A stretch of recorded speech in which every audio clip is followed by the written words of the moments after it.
Bien, decíamos, la realidad de lo que se está viviendo en la economía del país, en donde se profundiza cada vez más la pérdida de puestos de trabajo, la pérdida en lo salarial, todo lo que sabemos. Pero hay gremios que la están pasando realmente mal, ¿sí? Hay trabajadores que ya están a un límite y que los números lo demuestran a las claras. Yo le voy a pedir a nuestro director una placa con la información oficial, en realidad, que enmarcan desde, en este caso, la construcción.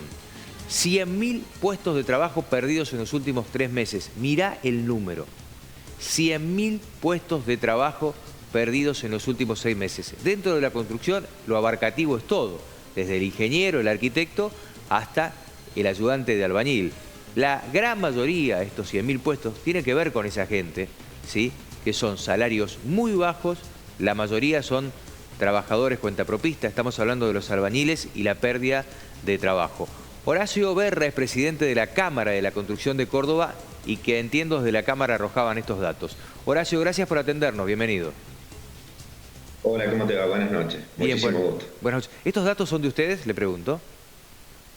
Sí, necesito hacerte una corrección. Sí. Esos son puestos directos. Ajá. Es decir, esos son directamente empleos perdidos, caída de la mano de obra de los obreros de la construcción. Es decir, son empleos directos.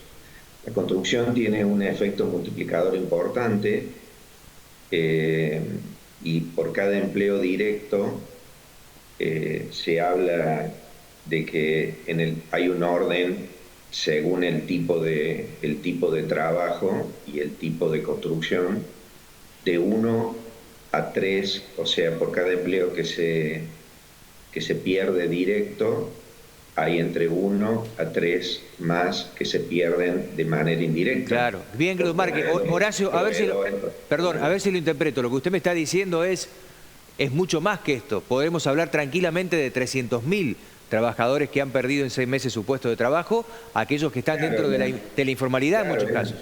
Claro, la caída esta son los obreros que pertenecen al sindicato de UOCRA, que mide IERIT como empleos directos de construcción.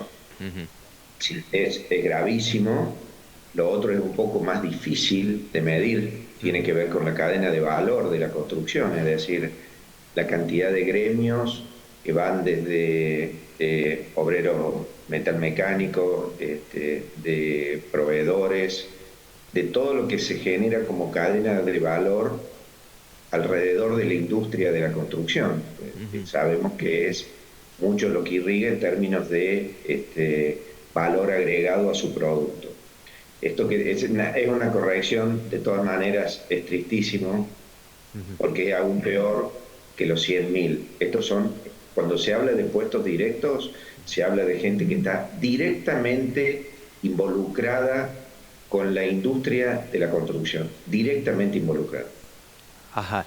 Decíamos, las aristas de esto son muchos y las pérdidas de puestos de trabajo no solamente están concentrados, como decíamos, aunque el porcentaje es alto, directamente en aquel que trabaja en la construcción, hablando del albañil y demás, pero también la pérdida de trabajo en lo que son aquellos que son vendedores y proveedores directos, y ustedes esto lo conocen y muy bien, ¿no? ¿Qué es lo que está pasando en esa área?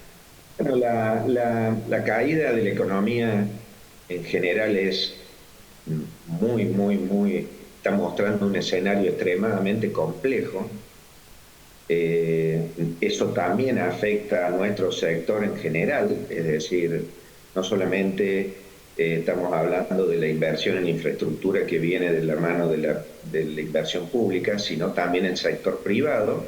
La caída de la economía ha afectado directamente ha pegado de lleno en absolutamente todos los sectores. Ahora bien, la política nacional, además, y esto voy a hacer una diferenciación que es muy importante, que se vio ayer en la jornada donde se habló este tema, motivo del cartel que pusieron ustedes recién. La política nacional de inversión cero en infraestructura, o de hablar del modelo chileno, o de este tipo de cuestiones, que probablemente sean una buena noticia a largo plazo, pero hoy te conlleva no solamente la caída de la industria, sino también una discontinuidad en las condiciones contractuales.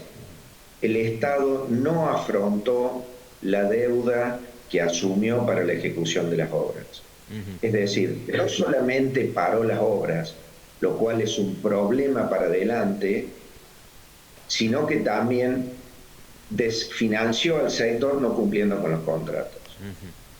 Esto es un problema grave desde todo punto de vista, porque en definitiva, digo, para no tener la mirada corta en lo que representa para el sector nuestro, en realidad hay un problema grave también con los usuarios.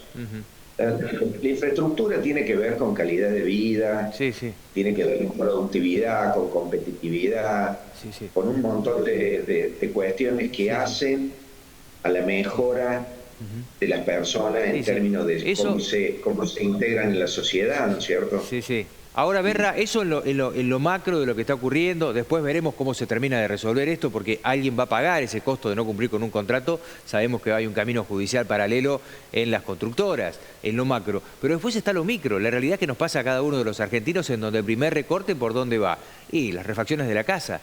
Y por lo tanto estas refacciones no se hacen, y uno puede hablar de micro, pero en la sumatoria de un país como el nuestro, la pérdida es abismal, no solamente de aquel que está en la industria de, por ejemplo, aquel que hace ladrillos, sino también en la industria, como bien marcaba usted, metalúrgica, por ejemplo, grifería, los que están en el negocio, en la industria, es por todos lados. Hay un índice, que es el índice Construya. El índice Construya mide determinados segmentos de la construcción que están un poquito alejados de la inversión pública en infraestructura, de las viviendas que nosotros tenemos, que son como asistencia social, como una cuestión de solución a la crisis habitacional de la gente de muy bajos recursos.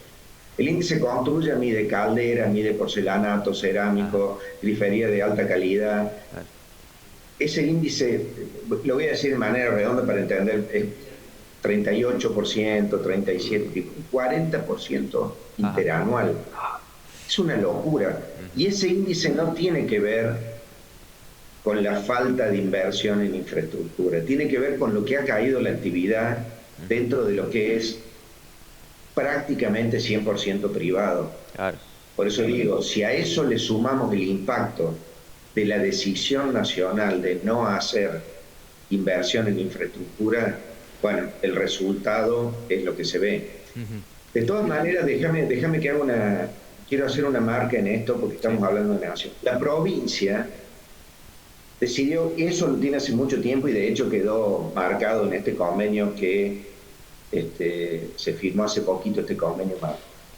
La provincia hace mucho tiempo que ha asumido que la infraestructura es una política de fondo, es una política de Estado, no una política de gobierno, o sea que se va el gobierno y se termina la política.